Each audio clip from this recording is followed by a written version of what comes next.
आई, मला जगायचे गाय. मला हे सुंदर जग पाहायचे गाय. आई, मला मारू नको गाय, मला मारू नको.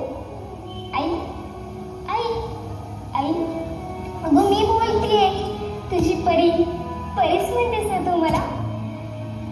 पण तुला आई तरी कसं समजू ग? अगं कोणी कोणाला उगाच भेटत नाही, तर ते जन्मोजन्मीचे ऋणानुबंध असतात. आपले से ऋणानुबंध आहेत का ग, की ज्याने आपण भेटलोही आणि दुरालोही?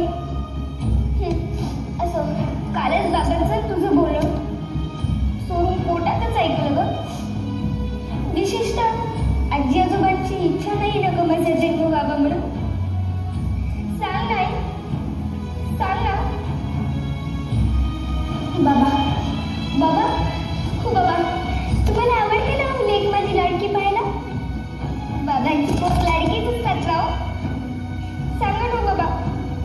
बाबा, तुम्ही आईला का दवाखान्यात नेऊन गेला होता? किती मोठमोठ्या मशीन्स होत्या तिथं, आणि त्यात मी किती छान दिसत होते ना. सांगा ना बाबा, बोला ना. आजी आजी, तू का दिलीस का आईला ते औषध? किती कडू होतं का आजी ते? आजी, असं देत जाऊ नकोस ग, मला त्रास होत होता, मला गुदमरून देत होतं का आजी? आजी, तू पण एक मुलगी म्हणूनच जन्माला आलीस ना ग, मग माझं स्वागत तू नाही करणार तर अजून कोण करणार? सांग ना आजी.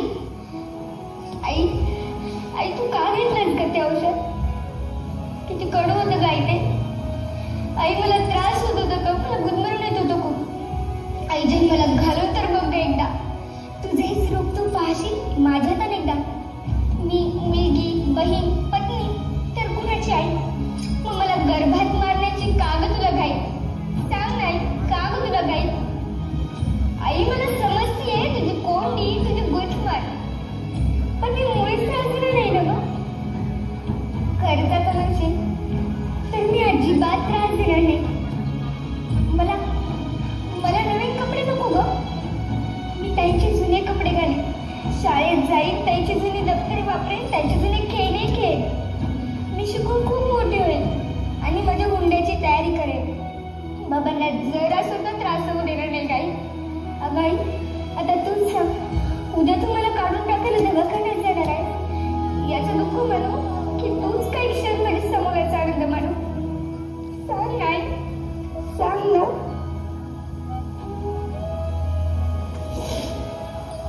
नुसते स्त्रीपुरातल्या थांबून काय होणार? मुलींच्या संरक्षणाची जबाबदारी घेणार तरी कोण?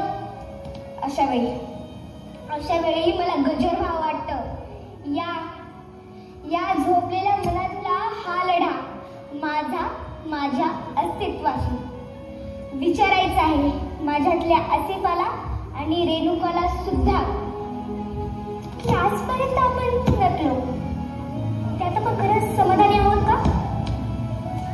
नाही ना. अगं, आपली आत्मशक्तीच हाच आपला अलंकार. चला तर मग मोडून टाकूयात अन्याय त्याच्यावरील मनगटे, काढून टाकूयात अंगावरील अलंकाराचा म्हणजेच बंधनाचा साज. तर आता रडायचं नाही, तर आता लढायचं.